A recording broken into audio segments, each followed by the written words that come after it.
Bonjour, bienvenue dans la saison 2 de Comme d'Archi, le podcast qui vous ouvre les portes du monde fascinant de l'architecture, dans une approche non manichéenne et pour ne pas opposer passé et futur, dans une réflexion transversale permettant de vivre au présent dans un cadre de vie plus heureux car mieux identifié.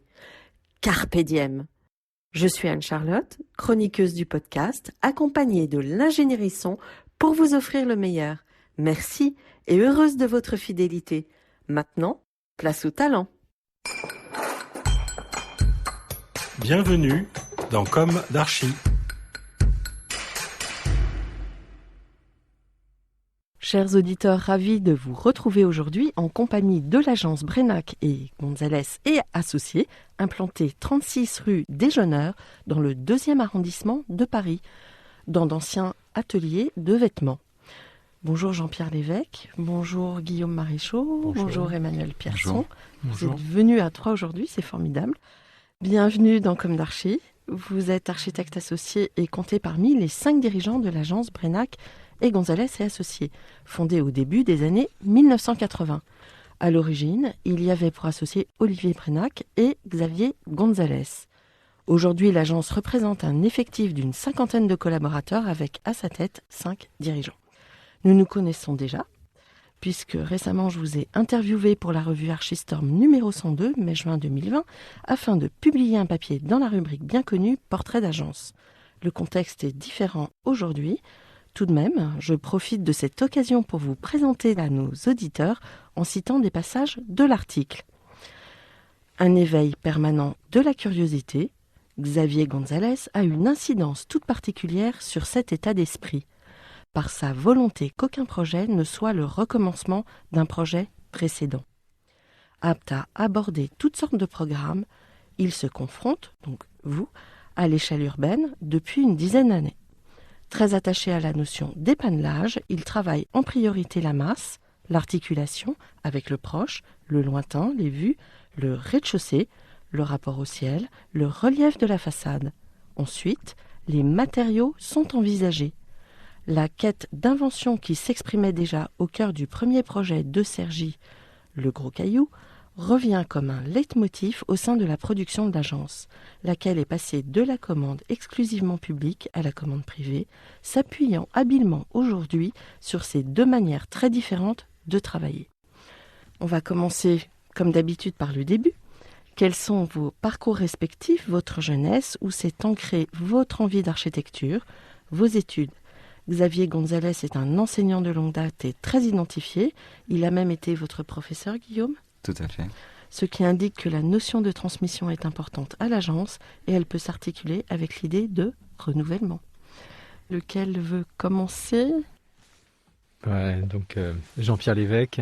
Mon parcours est un petit peu atypique et d'une certaine manière représente aussi un petit peu ce qu'est l'agence. C'est une agglomération de parcours assez différenciés, assez divers et qui à ce titre produisent une grande richesse. Donc pour ma part, j'ai une formation d'ébéniste à la base, ébéniste qui m'a conduit à l'école Boulle, où j'ai fait une formation d'art appliqué. Et sorti de l'école Boulle, j'ai pratiqué très tôt à l'agence. Et puis donc je suis récemment agréé d'architecture. Voilà. Après combien d'années ? Après plus de 20 ans d'exercice. Bon.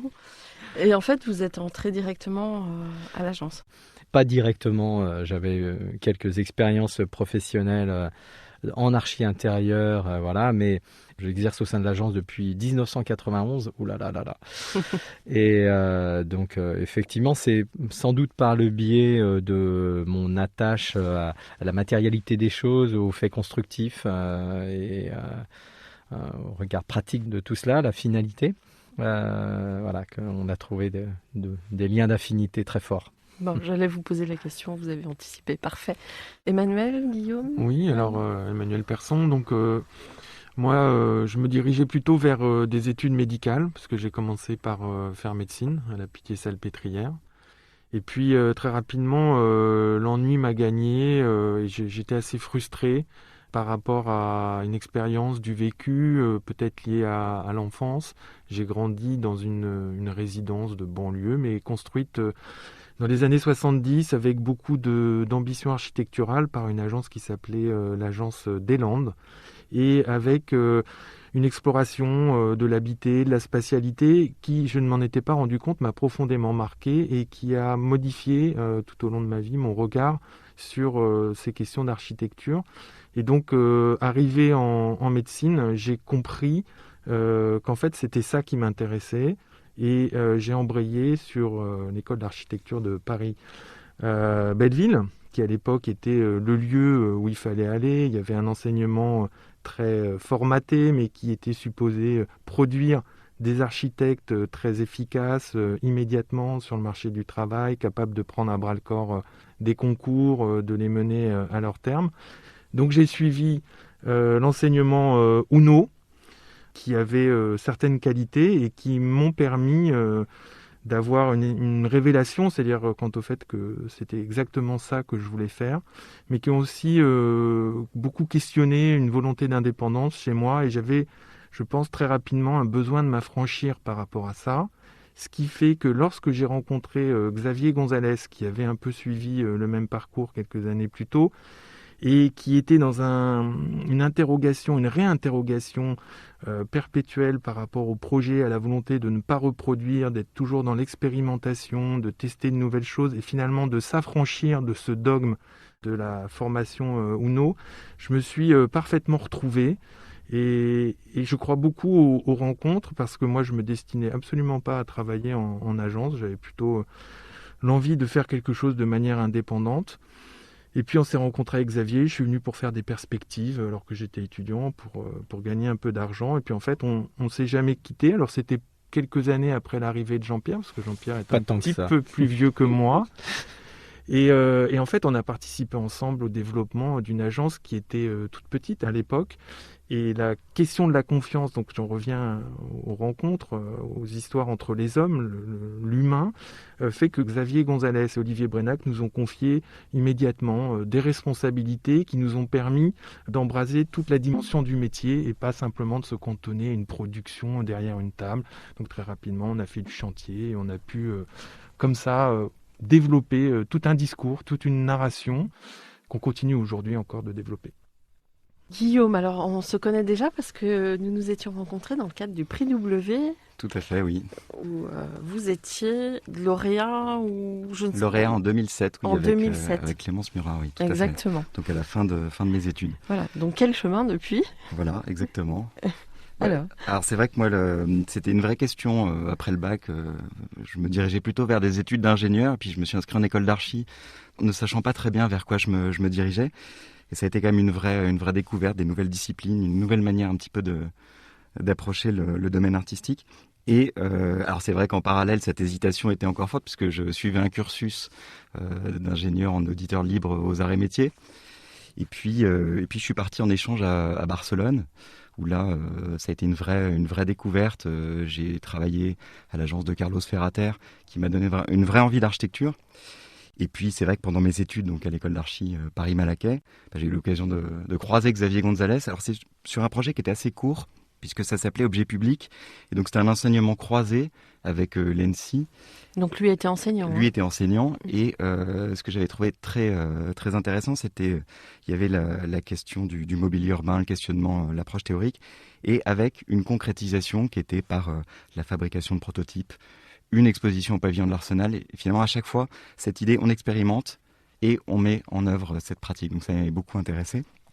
Ce qui m'a donné envie, sorti de mes études, d'aller travailler à l'agence. Et alors, quand je suis arrivé à l'agence, un peu comme un rite initiatique, premier concours, c'était un projet comme ça d'immeuble villa, un peu dans la continuité du premier projet de l'agence.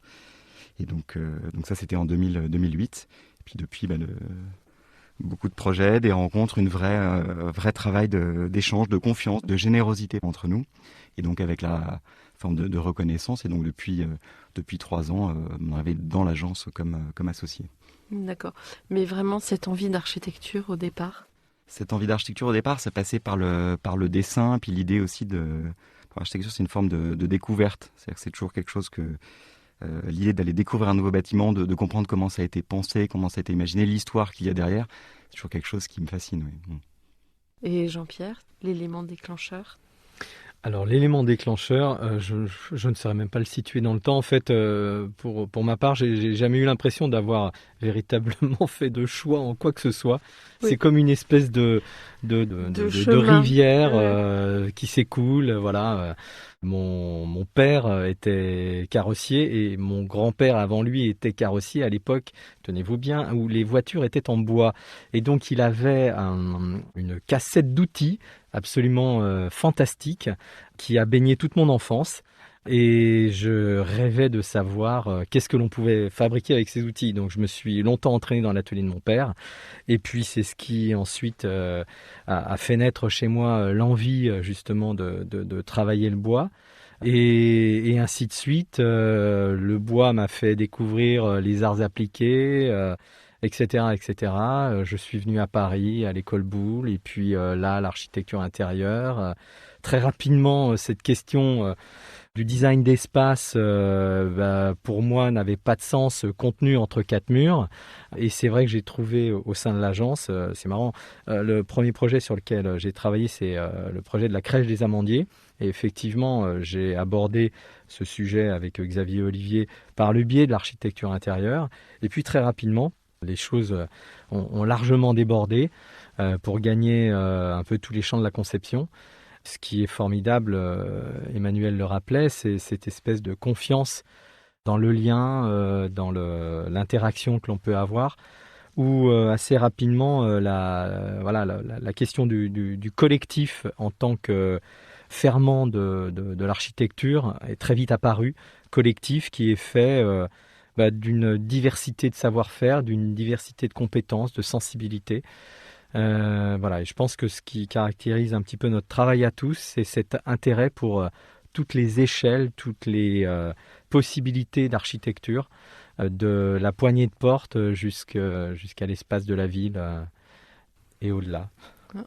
Est-ce que, pour boucler la boucle, comment vous relateriez la fondation de l'agence par Brenac et Gonzalez, en fait? Est-ce que vous pouvez parler en leur nom Oui, parce qu'on a beaucoup évoqué le sujet et voilà.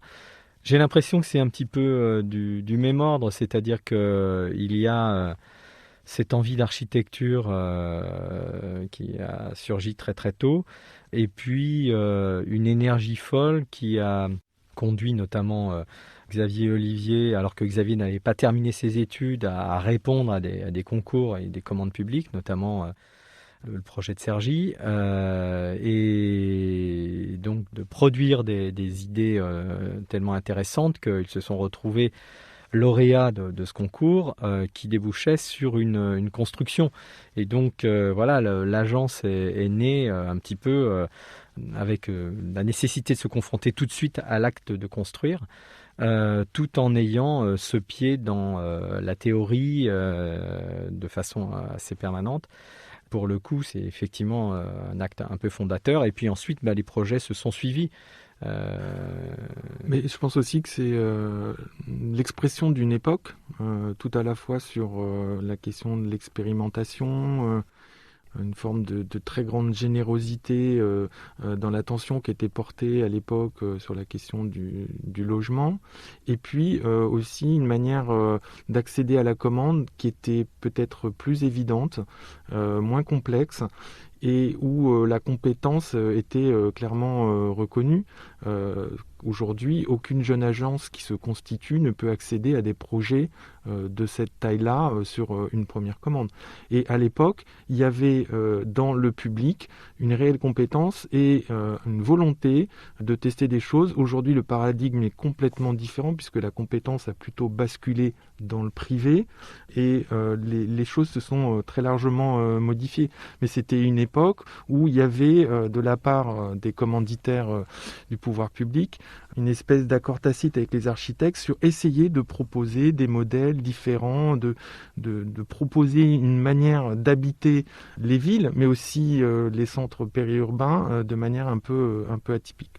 Mais aujourd'hui, on parle beaucoup d'innovation, mais finalement, dans ce que vous racontez, on a l'impression que l'innovation, elle était peut-être plus forte à cette époque que maintenant. Alors, si on se place strictement sur la question du logement, il y a eu une espèce de régression dans la fin des années 80, début des années 90, quand la promotion privée a repris la main sur ces problématiques de logement, avec des productions de logements beaucoup plus codifiées, beaucoup plus résidentielles, compartimentées, où la question de la sécurité, de la clôture venait complètement parasiter toute notion du vivre ensemble. On construisait des cellules, mais qui n'entretenaient pas de relations les unes avec les autres.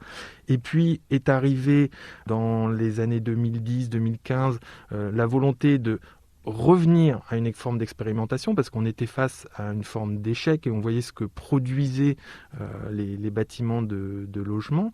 Et est arrivée cette idée des grandes consultations, réinventer Paris, inventer la métropole. Et là, d'un seul coup, la promotion privée s'est mise en tête d'innover à tout va.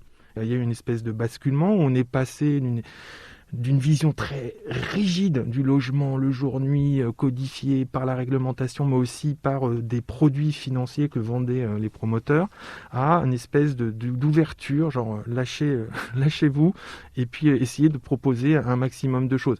La problématique, c'est qu'on ne peut pas raisonner comme ça de manière aussi brutale. Il y a des temps nécessaires pour faire évoluer les idées, adapter la pensée, l'économie aussi du projet. Et c'est très regrettable que de voir que parmi tous ces projets, très peu ont abouti. Mais je crois que les négociations sont compliquées. C'est très compliqué. Bon, et puis la conjoncture n'est pas favorable. Oui. Après, cette question relative au logement et à l'invention typologique, on le voit bien, elle ne peut pas être prise en charge par le privé. Très sincèrement, voilà. Et ce qui distingue effectivement l'époque de la fondation de l'agence de ce que l'on vit aujourd'hui, c'est qu'aujourd'hui, la construction de logements sociaux est en berne relativement à la construction de logements privatifs. Et on le voit bien, c'est le lieu de l'invention, il est au niveau du logement social, il n'est pas au niveau du logement privatif. Parce que les contraintes en termes de produits logement, parce que dans ce cadre-là, le logement est un produit qu'il faut vendre. Oui, la rentabilité. Voilà. Donc les inventions, elles se retrouvent par exemple chez Abix, qui invente non pas du logement en tant que tel, mais une offre made by yourself en quelque sorte, où chacun va comme ça définir son propre logement, et puis l'architecte n'est plus que l'agglomérateur. Je trouve que c'est une version un peu dévoyée de ce qu'est l'invention en architecture. Ça corrobore un petit peu une espèce de dérive des temps présents où chacun a son mot à dire sur toute chose et plus personne n'est spécialiste de quoi que ce soit. Finalement, l'expert du logement devient l'habitant parce qu'il a ce besoin à satisfaire. Et donc, l'architecte voilà, est un petit peu passé au second rang. Vous parlez du volume capable, par exemple ? Exactement. Et donc, en l'occurrence, on voit bien que cette vision, à mon sens, est erronée. J'en veux pour preuve l'opération. Je vais faire de la promotion d'autres architectes, mais j'en veux pour preuve l'opération de Sophie Delay qui a été primée récemment et qui, parce qu'elle est dans une opération de logement social, a cette faculté à inventer des typologies qui vont permettre une évolution de la famille au sein d'une même entité définie, avec une chambre qui va tour à tour devenir le salon qui va s'ouvrir sur le séjour, ou bien une chambre d'enfant, ou bien un bureau. Enfin bref, une véritable invention typologique qui, à mon sens, est difficilement réalisable dans le cadre du logement privé. Qui représente la plus grande partie de production de logements aujourd'hui en France. Mais alors, il faudrait qu'ils fassent quoi, ces promoteurs pour... On peut peut-être imaginer que la situation actuelle bouleverse un peu tout ça, puisque la préoccupation de l'espace extérieur, mais il y a la partie vraiment inhérente à l'espace privatif, mais il y a aussi tous ces lieux de rencontre. On voit bien dans les périodes de confinement ces lieux finalement qui sont pas très définis, mais qui pourraient apporter des usages divers, que ce soit les parties communes bien éclairées, c'est-à-dire que l'escalier un petit peu plus dimensionné pour qu'on ait envie de le prendre, des terrasses partagées, tous ces éléments-là dont on parle assez souvent, mais finalement de voir comment tous ces espaces en plus peuvent venir enrichir un logement et donner finalement des lieux pour que le bâtiment ne soit pas uniquement la cellule de la sphère privée, mais qui est finalement cette porosité entre l'extérieur et l'intérieur qui se fait pour des jardins, mais pour aussi des espaces privatifs. On peut imaginer que ces éléments-là peuvent un petit peu bouleverser comme ça les codes. Oui, et puis ce qui permet bloqués. aussi de redonner un peu d'espace, parce que il y a aussi le problème de la surface dans l'habitat. Tout à fait, mais je pense que ce dont parle Guillaume est essentiel. C'est-à-dire que le logement ne se limite plus simplement à la superficie de la cellule et qu'on peut occuper de manière temporaire et consentie des communs au sein d'un immeuble, à condition que la question du vivre ensemble ne soit pas imposée. C'est-à-dire créer les conditions pour que les gens puissent se l'approprier et ne pas l'imposer. Et on l'a développé à travers différents projets, notamment sur Chapelle Internationale, où finalement les parties communes sont devenues une espèce de pièce partagée à chaque étage entre les appartements, pièce particulièrement plaisante parce que traversante, donc éclairée sur ses deux faces, qui permet d'accéder à un escalier qui est extérieur, donc d'un seul coup on renoue avec l'envie d'emprunter l'escalier puisqu'on n'est pas confiné dans un volume de 2,80 m par 2,80 m dans l'obscurité avec des prestations super moches. On monte, ça devient presque un parcours de santé et d'ailleurs on a rencontré des habitants qui nous disaient je prenais jamais l'escalier et maintenant je le prends parce que c'est agréable et puis je découvre des belles vues sur la ville, donc il y a cet aspect-là.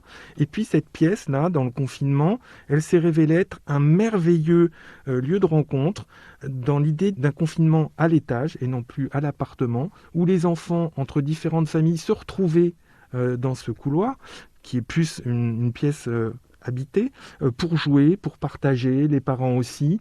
Et il y a la possibilité aussi d'y annexer des fonctions complémentaires, un petit espace qui peut devenir une buanderie, qui peut devenir une terrasse partagée, mais à l'étage. Et donc, en occupant comme ça des surfaces qui sont déjà comprises dans l'équation financière du bâtiment, qui existent déjà, il faut bien desservir les appartements, mais simplement en venant les qualifier, les enrichir, je pense qu'il y a véritablement matière à créer quelque chose d'innovant dans les logements d'aujourd'hui.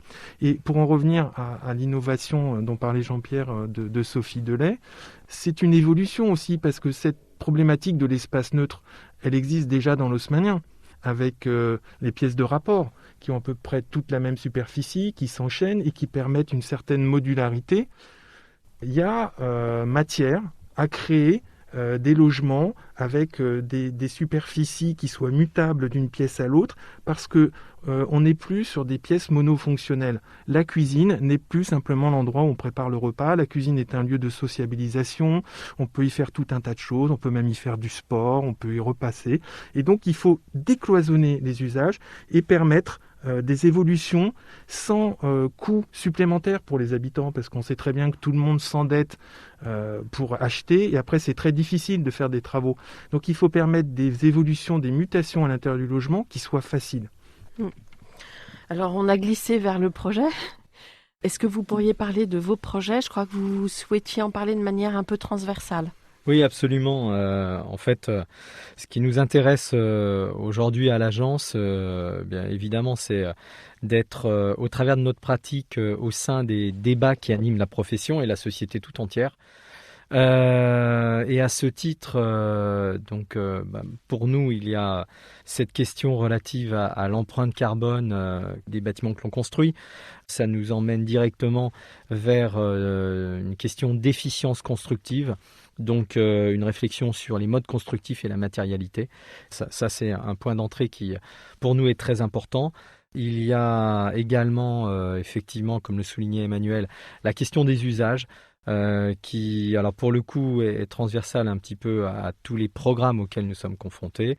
Et puis en dernier lieu, la place de nos bâtiments dans la ville, parce que l'agence a une production d'équipements publics également très importante. Et à ce titre, l'actualité brûlante nous renvoie à des équipements scolaires que nous avons construits. Nous sommes très fiers parce qu'ils représentent justement des sanctuaires de la République. Voilà, donc c'était un petit peu sur cette thématique que l'on souhaitait intervenir. Guillaume ? Oui, sur la question de la matière constructive, c'est vrai qu'il y a à l'agence vraiment cette appétence pour le faire, quoi. C'est l'obsession du détail et de sa réalisation. Et donc ça pose la question de la pertinence du juste matériau, du bon choix constructif. Et donc on a un projet là actuellement qui est à Issy-les-Moulineaux, qui est en chantier. Donc c'est un programme mixte d'imbrication d'une école maternelle de 12 classes et d'une opération de logement, donc d'une centaine de logements pour Seine-Ouest Habitat. Et l'idée, c'était de travailler programme mixte, imbrication de matériaux mixtes, et donc sur le socle que constitue l'école, construit et réalisé en béton, on vient développer sur 9 niveaux 2 plots de logement tout en bois. Et donc l'idée, c'était pas le bois pour le bois, mais avec cette idée volonté forte du maître d'ouvrage, donc bailleur social, avec cette idée de bâtiments bas carbone, de bâtiments biosourcés. Donc finalement, la stratégie du bois était la bonne. Et puis l'idée aussi, qui dit imbrication de programmes complexes, c'est imbrication structurelle. Et ça nous permettait d'avoir un bâtiment qui est relativement léger, malgré son nombre d'étages, qui vient s'imbriquer sur l'école et de gagner un temps de montage assez intéressant par rapport à une problématique pour la ville d'une livraison d'une école à échéance relativement courte dans un quartier, puisqu'on se situe dans la ZAC Léon Blum, proximité de la nouvelle gare de la ligne 15 Sud.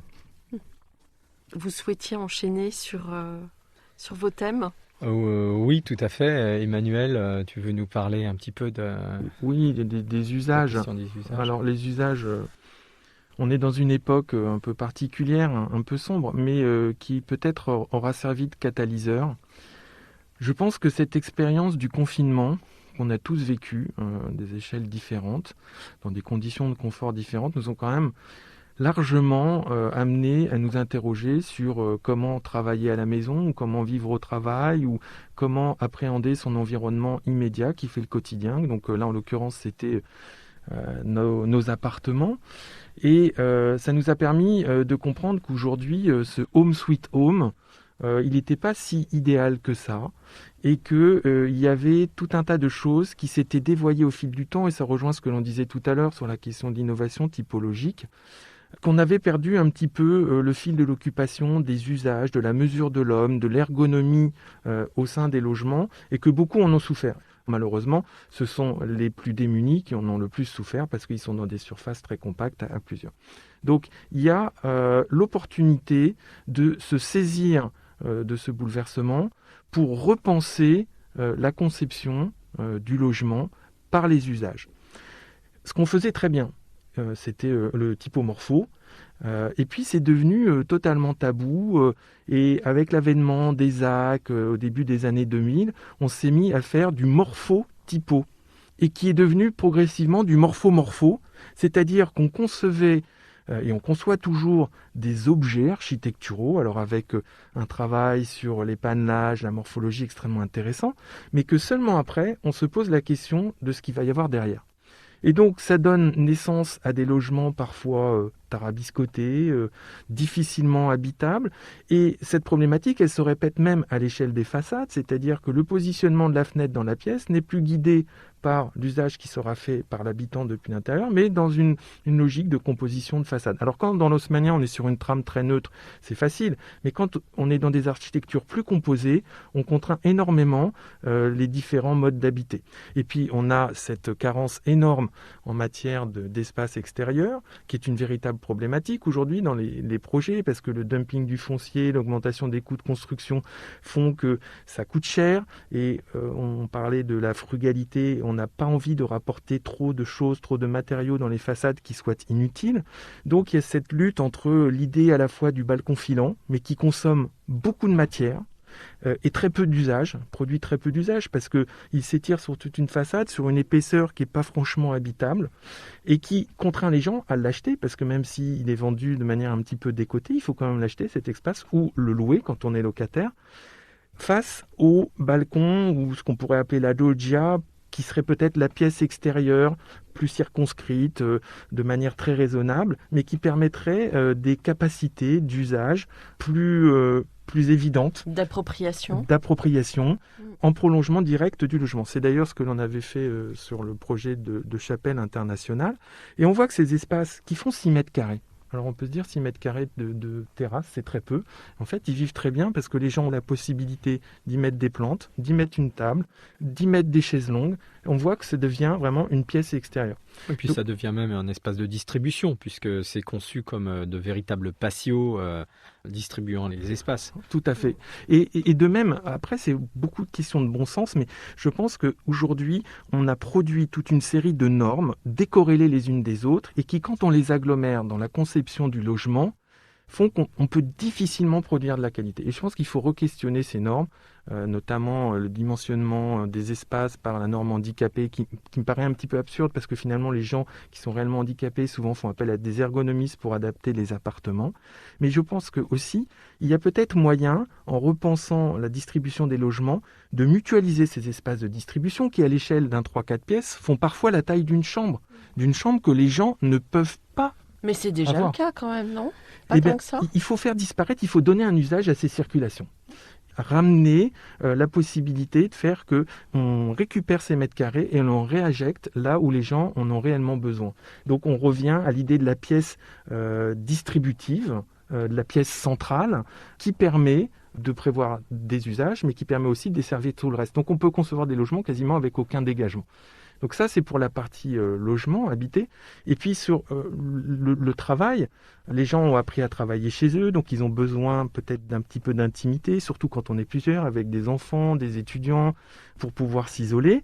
Mais pareillement, le travail sur les lieux de bureau, il est aujourd'hui envisagé comme quelque chose qui peut être apaisé, dans l'idée de travailler un peu comme à la maison. Et donc il faut recréer les conditions d'une forme de convivialité, beaucoup moins protocolaire, beaucoup moins normative là aussi, avec l'avènement du Wi-Fi, du laptop, on voit qu'on peut travailler un petit peu partout, que dès qu'on a des espaces extérieurs, dès qu'il fait beau, on ouvre une fenêtre, on s'installe, on fait une réunion informelle, on peut travailler un petit peu où l'on veut dans l'entreprise.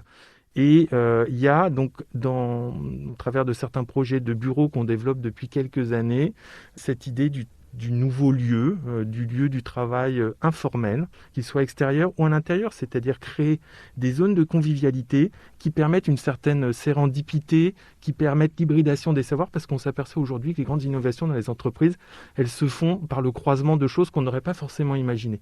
Et si on crée les conditions pour que ça puisse se faire, on apporte énormément de qualité aux espaces de travail. Dans la Silicon Valley, on a déjà des exemples. Beaucoup. Mais il faut faire attention parce qu'aujourd'hui, c'est en train de devenir une esthétique. C'est-à-dire le côté patchwork, mobilier, chiné, à droite, à gauche. Et là, on n'est pas en train de parler d'esthétique. On est en train de parler de qualité d'usage et de lieux qui permettent de créer des rassemblements pour que la production des idées se mette en place. Et la réponse, elle est apportée par le traitement de l'espace. Absolument. Nous, ce qui, je pense, fait la particularité de notre travail, c'est que on est effectivement très attaché à la question formelle, mais elle ne vient jamais a priori. Et donc, cette question formelle, elle est réponse à des questions d'usage, elle est réponse à des questions programmatiques. Et c'est en cela que on fait une architecture bas carbone, c'est qu'à aucun moment on est effectivement dans le geste architectural. On a la nécessité d'être dans une forme d'efficience, mais cette efficience, elle nous pousse à être dans un rapport minimax, c'est-à-dire que le dessin de nos bâtiments, avec un minimum d'efforts constructifs, se doit de produire le maximum d'émotions, le maximum d'usage. Voilà, c'est cette forme d'efficience que l'on recherche. Pour nos auditeurs, pour qu'ils puissent vous identifier, est-ce que vous pourriez quand même citer quelques projets phares, à la fois des projets emblématiques et des projets actuels? Alors on a un projet là qui est en construction à Montpellier, juste derrière la gare Saint-Roch. Donc là c'est un projet, c'est un programme mixte un peu complexe. On a un immeuble de bureau sur un socle commercial et et une tour de logement, alors tour d'une 50aine de mètres, où là on a vraiment travaillé tout un rapport à l'extérieur. C'est vraiment le côté très méditerranéen de l'agence, avec des espaces extérieurs qui sont des grands balcons filants en courbe croisés d'un niveau sur l'autre. C'est un petit peu l'évocation vraiment de l'intérieur à l'extérieur, c'est-à-dire que les surfaces des logements sont aussi grandes que les surfaces extérieures. Donc ça, c'est un projet qu'on est en train de développer. Et il a un nom ? Saint-Roch. Saint-Roch. Voilà. Alors bon, après l'agence a quelques heures de vol et donc parmi les projets dont on est très fier, il y en a un qui prend place à l'angle du boulevard Raspail et de la rue Campagne Première, qui est le lycée Guillaume Tirel, qui est un lycée d'enseignement hôtelier, qui marque finalement bien avant l'heure, puisqu'on l'a livré, c'est un concours qu'on a gagné en 97, que l'on a livré en 2006, qui marque bien avant l'avènement de la trame qui la caractérise un petit peu l'architecture que l'on voit dans nombre de projets de ZAC florissantes. Bien ce projet, au sein d'un quartier historique, par sa trame de béton blanc, trame de 1,08 m régulière qui vient d'une certaine manière séquencer et mesurer la totalité de la parcelle, vient donner une espèce de dose d'abstraction, mais encore une fois liée à son implantation, au quartier dans lequel elle prend racine, puisqu'on est face à un bâtiment dont la façade avait été créée pour l'exposition universelle de 1900 et qui justement lui donne la part belle. Voilà, ça c'est un projet emblématique de l'agence.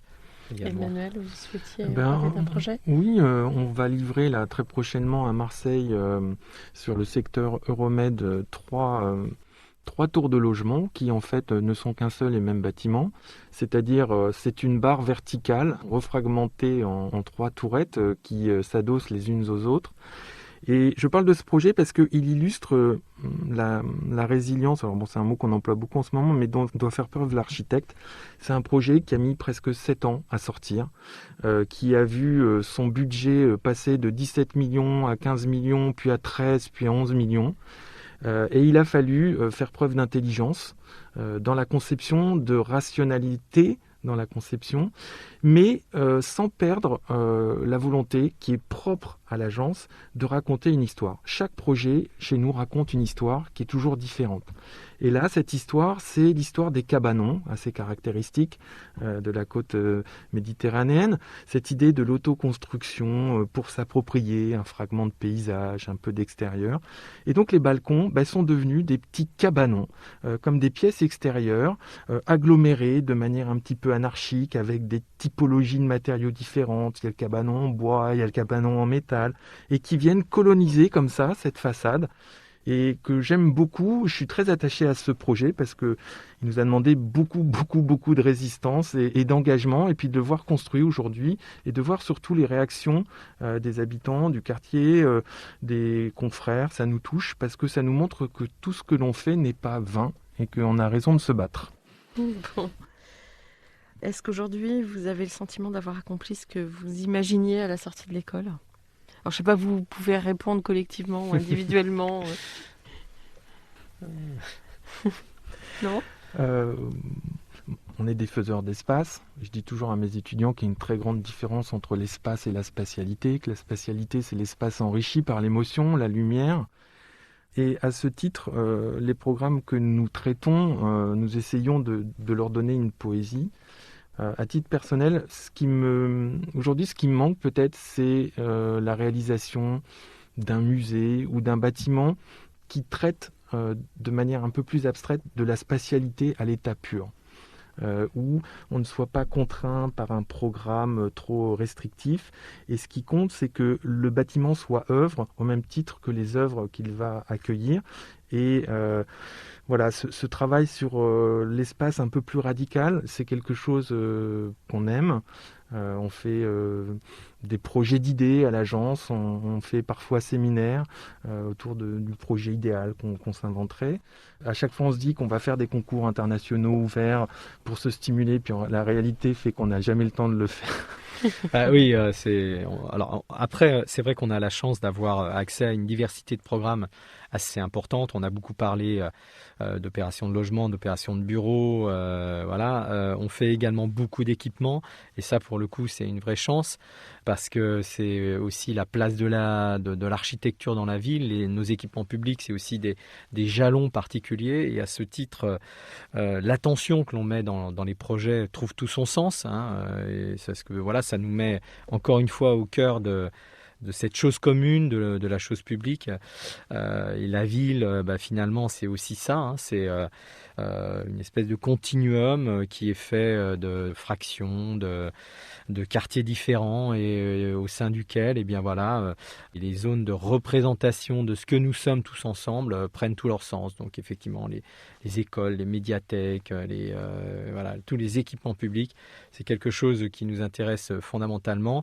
Maintenant, pour rebondir sur ce que disait Emmanuel, effectivement, on est ici dans des programmes très pragmatiques, où on a des liaisons fonctionnelles fortes et où le bâtiment se doit d'être une réponse fonctionnelle avant tout au programme qui est posé.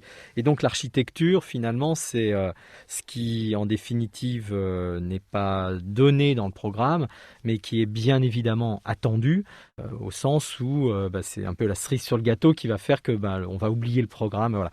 Et c'est là où, effectivement, la question d'une œuvre muséale est pour le coup serait vraiment de l'ordre d'une chose qu'on aimerait faire parce que l'architecture, c'est dans ce cadre programmatique une chose qui est posée avant toute chose. Voilà. Mais cela étant, pour répondre à votre question initiale, oui, on a la chance effectivement d'aborder un très grand nombre de programmes et au sortir de l'école, à dire vrai, pour ma part, non, je n'imaginais même pas, vous voyez.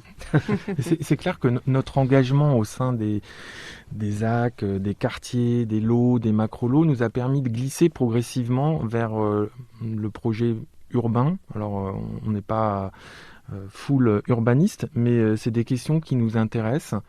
Et lorsque nous avons travaillé... Ça devient de plus en plus courant, en fait. Moi, au fil des interviews, je m'aperçois que le fait urbain devient vraiment...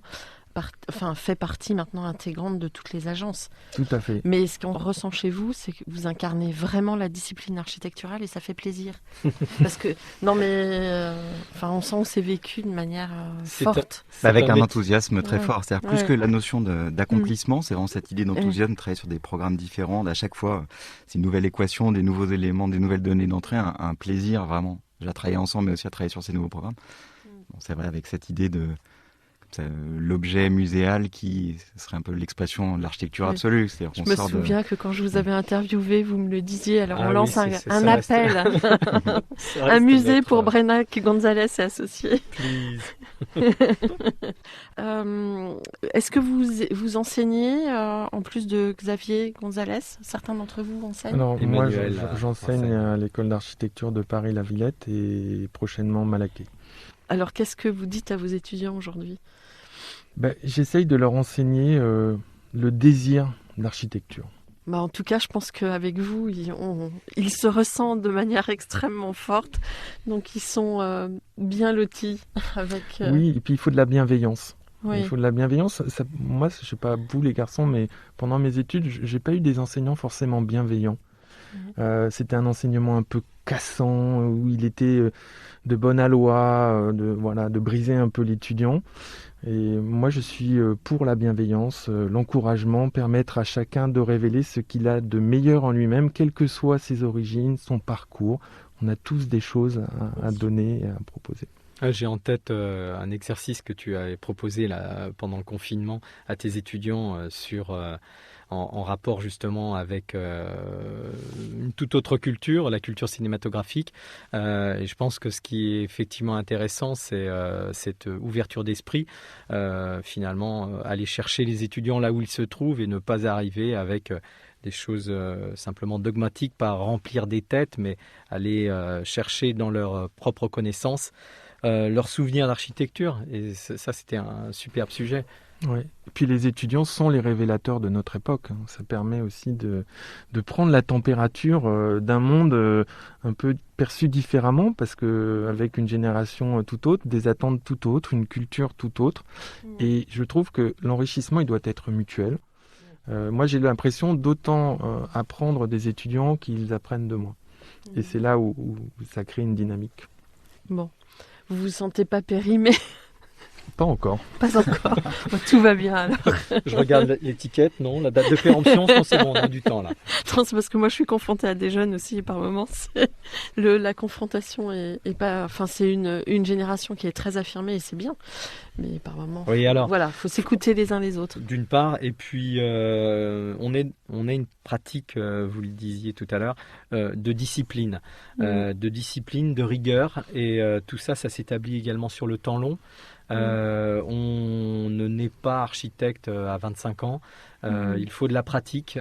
Et quoi qu'en dise l'époque, qui effectivement est sur une espèce de renouvellement générationnel permanent, je m'inscris en faux par rapport à ça, parce que effectivement c'est un métier qui nécessite de se confronter au réel. Et ce réel, eh bien, comme on vous l'a exprimé au travers de différentes temporalités de projets, un projet comme les Tours de Marseille, c'est quasiment 10 ans entre la conception et la réalisation. Un projet comme le lycée Guillaume Tirel, même chose, c'est une dizaine d'années. Voilà, tout ça nécessite de la ténacité, de l'opiniâtreté. Et voilà, donc le temps long en architecture, c'est fondamental. Oui, je le ressens vraiment comme vous. Un mot de la fin? Il y a encore beaucoup de choses à dire. C'est toujours dur de conclure. Hein. Ouais. Non, mais on peut peut-être dire que l'architecture, c'est une histoire d'homme, et d'hommes au sens où il a fallu qu'on se rencontre, qu'on se complète, mais qu'aussi d'hommes qui fabriquent nos bâtiments, qui ont un savoir qui n'est pas le nôtre, qui est très respectable, qu'il faut choyer, cultiver, d'hommes qui vont utiliser ou habiter nos bâtiments. Et aujourd'hui, le virtuel, les réseaux sociaux ont tendance à gommer les contours de l'individu au profit d'une espèce de magma général, et l'homme doit rester le centre de notre préoccupation, l'humain. Vous êtes d'accord avec cette... Évidemment, évidemment, totalement d'accord. Et j'aurais tendance à dire qu'aujourd'hui, l'architecte, en tant que personne sociale, est tout à la fois quelqu'un qui est désiré, et on le voit bien, ces métiers-là sont des métiers qui suscitent de l'engouement, mais pour autant, on voit bien également que dans la pratique, c'est un profil atypique qui a du mal à trouver sa place dans une société qui n'a de cesse de systématiquement mettre les personnes dans des cases. Et finalement, ce trublion qui est capable tout à la fois de converser avec un compagnon sur un chantier, mais également un décideur, un financier, bref, qui est un petit peu ce touche-à-tout, finalement, voilà, a du mal à trouver sa place et à être reconnu en tant que tel. Et on passe finalement pour ce spécialiste de rien et ce touche-à-tout, auquel on se réfère en permanence, parce que bien évidemment on est très très bien assuré, et donc sur l'exercice d'un chantier c'est toujours utile, mais où dans le même temps on se rend compte qu'on nous enlève des niveaux de responsabilité pour lesquels nous avons finalement plus de responsabilités que les autres, et où dans une espèce de découpage tayloriste des missions qui sont confiées à l'architecte, on se rend compte que tout ça, alors pour le coup, se fait avec une forme d'inefficacité réelle. Et voilà, on vient de livrer un chantier absolument magnifique à Bagneux, un immeuble de bureau, où on a passé des heures et des heures en réunion de synthèse de site, synthèse de ça, voilà. Et la conclusion du maître d'œuvre d'exécution, c'était de nous dire, le jour de la livraison, je me rends compte qu'on a passé beaucoup de temps en réunion, et qu'au bout de 2 heures, la conclusion, c'était toujours la même. BGA, Brenna Gonzalez a toujours raison. Guillaume? C'est bien de conclure en disant qu'on a toujours raison, mais non, mais c'est vrai que malgré cette surproduction d'intervenants sur les chantiers, il y a toujours sur les chantiers, sur toutes les opérations à toute phase, toujours cette idée d'être un petit peu au cœur du débat. Et c'est vrai que ce côté un peu caméléon, d'arriver à discuter avec chacun des intervenants, c'est sûr que c'est, je pense, ce qui nous apporte l'énergie, la force pour à chaque fois avoir envie de repartir, de recommencer. C'est presque un petit peu maso, mais avec aussi cette satisfaction. C'est-à-dire qu'à un moment donné, sur le chantier, c'est aussi, Emmanuel parlait d'homme, c'est l'idée de la passation. Moi, je sais pas, ça procure une émotion assez forte de dire, on est sur un chantier où les gens se sont appropriés les plans, on construit leur projet. C'est-à-dire que nous, on a dessiné au départ, mais finalement, quand on arrive à créer ce lien, presque ça nous échappe, maintenant c'est construit, maintenant c'est d'autres gens qui l'imaginent, c'est une vraie satisfaction qui nous donne envie de continuer et de redémarrer à chaque fois. Participer. Tout à fait. Écoutez, bravo, merci beaucoup Merci. pour votre témoignage. Et à très bientôt avec un format court en anglais sur un projet. Merci, au revoir. Au revoir. Au revoir.